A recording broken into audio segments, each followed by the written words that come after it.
Hello guys, welcome back to my channel. My name is Luv Kumar Soni.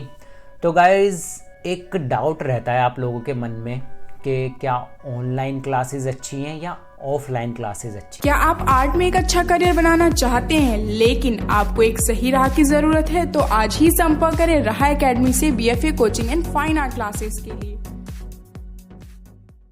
जो हम discuss करेंगे इससे आपको काफ़ी बेनिफिट होगा। तो गाइस, जैसे कि आपको पता है कि मेरा ये चैनल एक एजुकेशनल चैनल है और इस पे जो है मैं फाइन आर्ट से रिलेटेड टिप्स एंड ट्रिक्स देता रहता हूँ और कुछ हम फन भी करते रहते हैं। तो गाइस, मैं शुरू करूँगा। जैसे कि आप लोगों को पता है कि अब से 2 साल पहले कोविड आया था कि अभी भी है ही, वो वेरिएंट उसके चेंज होते जा रहे हैं। तो उस दौरान में क्या हुआ था गाइस कि जितने भी एजुकेशनल सिस्टम थे, यानी कि सब कुछ लॉकडाउन हो गया था, सब कुछ शट डाउन हो गया था। तो ऐसे ही जो एक इफ़ेक्ट पड़ा वो एजुकेशन के ऊपर एक इफ़ेक्ट पड़ा। उसके अंदर क्या हुआ था कि मोस्टली जो स्कूल्स हैं, इंस्टीट्यूट्स हैं और कॉलेजेस हैं, सब कुछ बंद हो गया और सारा कुछ जो आ गया ऑनलाइन पर। बट इसके अंदर क्या इशू आ रहा था, देखो जैसे अदर सब्जेक्ट के जो टीचर्स होते हैं या अदर सब्जेक्ट की जो टीचिंग होती है उसमें क्या, उसमें तो आप ऑनलाइन मोड पे आप पढ़ा सकते हो, ठीक है। बट जहाँ आ जाता है ना प्रैक्टिकल, अब प्रैक्टिकल के अंदर इशू आता है उसके अंदर।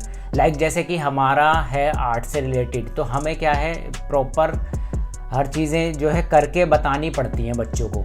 तो इसके अंदर ये इश्यूज़ बहुत आए थे।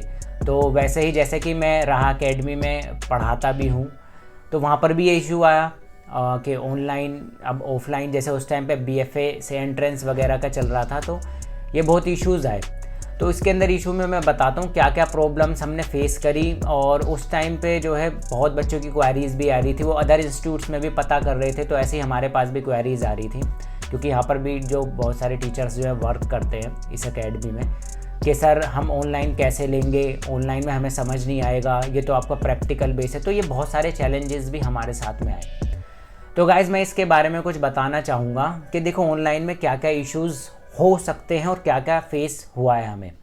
एक तो सबसे बड़ा फेस ये हुआ कि हम किस सॉफ्टवेयर के थ्रू जो है बच्चों को पढ़ाएं कि अच्छे से उनको जो है नॉलेज दे पाएँ। बट क्या रीज़न होता था, किसी की जो है नेट का इशू आता था, किसी को समझ नहीं आ पाता कि वो स्टैंड कैसे लगाए, यानी कि मोबाइल हमें कैसे सेट करना है, क्योंकि मोबाइल पे लेते थे, कुछ बच्चे लैपटॉप पे लेते थे क्लासेस।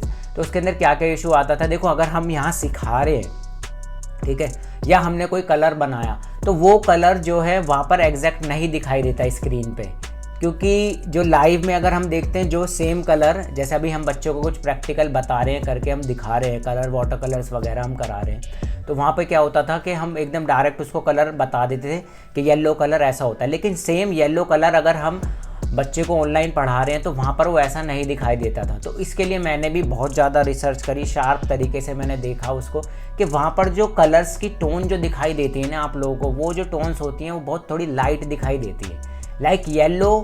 फिर हमने क्या चेंजेस लाए कि जो टोन्स हम यहाँ लगाते हैं ना उसको हमेशा हम 1 या 2 स्टेप जो है थोड़ा सा वाइब्रेंट करके चलाते थे, कि ताकि वो टोन जो हम वहाँ बच्चे को सिखा रहे हैं, करा रहे हैं, वो सेम एज उसको वहाँ पर लगा पाए, ठीक है। ये बहुत सारे चैलेंजेस ऐसे आए हमें।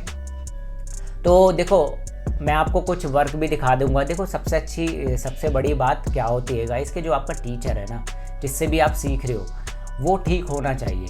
और जैसे मैं हुआ और भी अदर टीचर्स हैं, तो उन्होंने बहुत अच्छे से मेहनत कराई। मैं कुछ बच्चों के इधर वर्क लगा दूंगा जो ऑनलाइन के काम है, उन बच्चों के जो ऑनलाइन से हमने उनकी ट्रेनिंग करा के बीएफए में जो है उनको एडमिशन दिला दिया। तो बहुत बड़ी जो हमारे लिए एक अचीवमेंट रही है ये, और बहुत अच्छे रिव्यू भी आए। तो ऑनलाइन से इतना घबराने की ज़रूरत नहीं है। देखो ऑनलाइन ऑफलाइन दोनों ही है, लेकिन जिस इंस्टीट्यूट से, देखो मुझे अदर इंस्टीट्यूट्स का तो पता नहीं कि वो किस तरीके से कराते हैं, लेकिन जहाँ मैं पढ़ाता हूँ उसका मेरे को पता है, क्योंकि वहाँ पर मैंने खुद फेस करे और हमने रिज़ल्ट भी जनरेट करा है। सबसे बड़ी बात तो ये कि रिज़ल्ट जैसे जैसे हमारे पास चैलेंजेस आते रहे, हम उसको जो है सुधारते चले गए, और इसी वजह से बच्चों के काम में जैसा कि आप देख सकते हो कि इतना इम्प्रूवमेंट आया। ये सारे जो काम हैं, ये सब काम ऑनलाइन में ही हमने कराए हैं बच्चों को। तो गाइज़ यही है। और ऑफलाइन में तो देखो अलग है, वहाँ पे एक थोड़ा सा कनेक्शन हो जाता है बच्चे के साथ में, क्योंकि वहाँ पर आप लाइव देख सकते हो तुरंत। अब यहाँ पर क्या था, हमें एग्जैक्ट पेपर भी चाहिए और चैलेंजेस बहुत होते हैं, मैं बताऊँ आपको ऑनलाइन के अंदर, कि आपको कलर्स भी चाहिए वहाँ पर और ब्रशेस भी चाहिए, सेम एज जो मटेरियल आपके स्टूडेंट के पास में है वही सब आपके पास में भी अवेलेबल होना चाहिए, तभी आप उसको अच्छे से बता पाओगे। क्योंकि उसमें बहुत ज़्यादा माइंड लगता है, क्योंकि हम करके तो दिखा नहीं सकते, उसको बार बार हर स्टेप पे हमें उसे सिखाना पड़ता है कि नहीं बेटा आपकी जो है हाथ अभी सही से नहीं घूम रहा है, इसको सर्कल बनाओ, ये फिगर आपका ठीक नहीं है, ये नहीं, बहुत सारे चैलेंजेस आए। तो बाकी रिज़ल्ट भी आया, हमने अच्छे से मेहनत करके दिल से पढ़ाया बच्चों को, बच्चों के सिलेक्शन भी हुए, BHU में भी हुआ, जामिया में भी हुआ, कॉलेज ऑफ आर्ट के तो फॉर्म निकले ही नहीं थे तो बाकी अदर और स्टेट के भी बच्चे हैं। तो इससे एक बेनिफिट ये हुआ कि जो बाहर के बच्चे होते हैं वो मोस्टली हमारे से ऑनलाइन क्लासेस ही लेते हैं और बहुत अच्छा रिज़ल्ट आता है उनके काम में। तो ऑफलाइन भी अच्छा है, ऑनलाइन भी अच्छा है, बस देखो डिपेंड करता है कि किस इंस्टीट्यूट में किस टीचर से किस तरीके का उनका पैटर्न है सिखाने का। और मेन बात ये है कि आपको रिज़ल्ट मिलना चाहिए। सबसे बड़ी चीज़ ये है कि जिस लिए आप हमारे पास में आ रहे हो तो वो चीज़ आपको मिलनी चाहिए। हम पूरी जो है कोशिश करते हैं उसको। देखो मेरा तो मन यही है कि, और मेरे को सबसे जो मैं क्या चीज़ का ध्यान रखता हूँ जिस एकेडमी में हम पढ़ाते हैं, हमारा सबका जो एक स्ट्रैटेजी ये रहती है कि हमारे पास में जो है ना भीड़ ना हो। जैसे भीड़ भर ली इंस्टीट्यूट में, ऑनलाइन में पढ़ा रहे हैं बच्चे इतने सारे भर लिए कि समझ ही नहीं आ रहा है, उसका इतनी सी स्क्रीन दिखाई दे रही है, ये भी प्रॉब्लम आती है। तो कोशिश हमारी ये रहती है कि ज़्यादा से ज़्यादा 4 बच्चे इनफ, इससे ज़्यादा नहीं। बाकी जैसे ऑफलाइन में भी अगर कुछ स्टूडेंट आते तो यहाँ भी मैं भीड़ एकदम कम ही रखते हैं, कम बच्चे होने चाहिए, लेकिन उसके ऊपर टीचर्स ज़्यादा अवेलेबल हो। हर टीचर की अपनी क्वालिटी होती है, मेरी कुछ अलग क्वालिटी है, जो दूसरे टीचर पढ़ा रहे हैं उनकी कुछ अलग क्वालिटी है। इससे क्या है ना, जो स्टूडेंट है उसको हर तरह की क्वालिटी मिल जाती है। ये नहीं कि एक ही टीचर पढ़ाया जा रहा है सबको, तो अलग अलग क्वालिटी उनकी मिलती चली जाती है, जिससे कि क्या होता है कि ऐसा नहीं होता कि बच्चा बैठा है कि टीचर तो आ जाए नहीं, अब मेरे को क्या करना है, आज वो छुट्टी पे। ऐसा नहीं होना चाहिए कि एक बच्चे के ऊपर कम से कम 2-3 टीचर होने चाहिए। मेरा तो ये है, इसी हिसाब से हम जो है यहाँ पर ट्रेनिंग कराते रहते और बच्चों के सिलेक्शन होते रहते।